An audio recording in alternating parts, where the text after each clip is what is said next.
कक्षा 9 सामाजिक विज्ञान सेकेंड पार्ट यानी भूगोल। कारण बताइए। कारण पूछता है कि भारतीय उपमहाद्वीप में वायु की दिशा में मौसमी परिवर्तन क्यों होता है। इस भारत में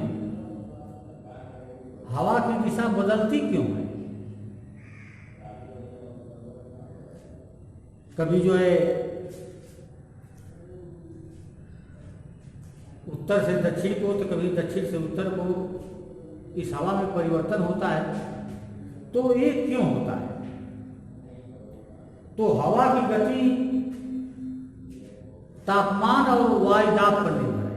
पहले ये समझिए कि हवा में भी दबाव होता है, कोई वायुदाब है। तो जहां तापमान ज्यादा होता है वहां हवा का दबाव कम होता है। क्यों। कोई चीज जब गर्म होती है तो हल्की होती है, तो हवा भी जब गर्म होती है तो हल्की हो जाती है। तो हवा जो है उच्च वायुदाब से निम्न वायुदाब की तरफ चलती है। क्यों। जब निम्न वायुदाब होता है तो हवा हल्की होकर ऊपर उठती है, तो उसका स्थान नीचे खाली होता है। तो अगल बगल उच्च वायुदाब की हवा जो जाकर उसका स्थान लेने लगती है, तो उच्च वायुदाब से निम्न वायुदाब की तरफ हवा चलने लगती है। तो ये पूछ रहा है कि भारतीय महाद्वीप में वायु की दिशा क्यों बदलती है। तो ध्यान दीजिए, ग्रीष्म काल में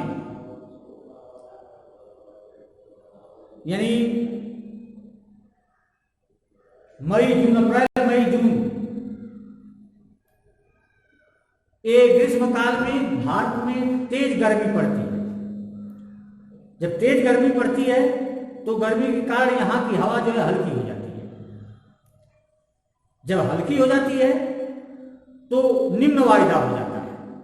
निम्न वायुदाब का क्षेत्र बन जाता है हिंदुस्तान। तो अब यहाँ जब निम्न वायुदाब होता है तो हवा हल्की होकर यहाँ ऊपर उठती है, नीचे खाली स्थान होता है। तो सागर के तरफ से उच्च वायुदाब की हवाएं जो है देश में आना शुरू करती है, अरब सागर की तरफ से और बंगाल की खाड़ी की तरफ से ये हवाएं चलती हैं। तो इसी कारण और फिर जब ठंडक पड़ती है तो ज्यादा ठंडक पड़ने के कारण हिंदुस्तान में वायुदाब जो है ऊंचा हो जाता है, दबाव ज्यादा हो जाता है, और सागर की तरफ जो है निम्न वायुदाब हो जाता है। तो अब हवा जो है स्थल से सागर की ओर चलने लगती है। तो इस तरह से यह अपने मार्ग को बदलती रहती है। अब ये पूछेंगे कि आखिर ग्रीष्म काल में दोनों तरफ समान गर्मी पड़ती है, लेकिन निम्न वायुदाब स्थल में निम्न वायुदाब हो जाता है और सागर में उच्च वायुदाब होता है, ये क्यों। तो एक बात ध्यान रखिए, स्थल जो है जल की अपेक्षा बहुत जल्दी पहले गर्म हो जाता है और पहले ही ठंडा भी हो जाता है। जलीय भाग जो है देर में गर्म होता है और देर में ठंडा होता है। तो ग्रीष्म काल में जब गर्मी तो दोनों तरफ समान पड़ती है, लेकिन स्थल भाग पहले गर्म हो जाता है और ज्यादा गर्म हो जाता है। इसलिए यह निम्न वायुदाब का क्षेत्र बन जाता है और हवा जो है सागर की तरफ से चलती है। और वही चीज जब शीतकाल में तो यह पहले ठंडा भी हो जाता है सागर से, और सागर से पहले जब ठंडा हो जाता है तो यहाँ उच्च वायुदाब हो जाता है। सागर बाद में ठंडा होता है, अभी गर्म रहता है, तो निम्न वायुदाब होता है। इसलिए उच्च वायुदाब से असर से हवा जो है सागर की तरफ जाने लगती है। तो ये जो है वायु परिवर्तन का एक कारण है, तापमान और वायुदाब। फिर देखिए, भारत में अधिकतर वर्षा कुछ ही महीनों में होती है। अभी बताए कि जून से लेकर के वही सितंबर तक ये निम्न वायुदाब का क्षेत्र बना रहता है।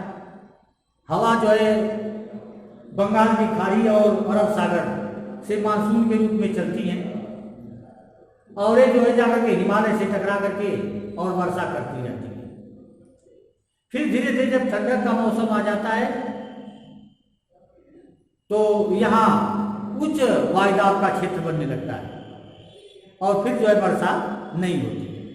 तो कुछ ही महीने यह निम्न वायुदाब का क्षेत्र बना रहता है, इसलिए कुछ ही महीने यहाँ वर्षा होती है, शेष वर्षा नहीं होती। तीसरा कार्य पूछा है कि तमिलनाडु तट पर शीत ऋतु में वर्षा होती है। हाँ भाई, पूरे भारत में ग्रीष्मकाल में वर्षा होती है, तो तमिलनाडु में शीत ऋतु में भी वर्षा होती है। ऐसा क्यों होता है? ये लौटते हुए मानसून से, जो स्थल भाग में मानसून प्रवेश की है तो वह लौटती है, सितंबर महीने में वह वापस होने लगती है।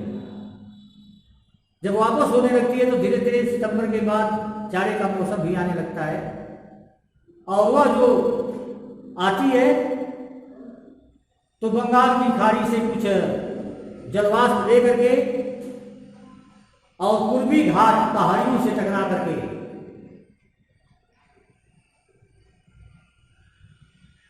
तो वो जो है वर्षा करती है। तो इसलिए जाड़े में भी वहां वर्षा हो जाती है।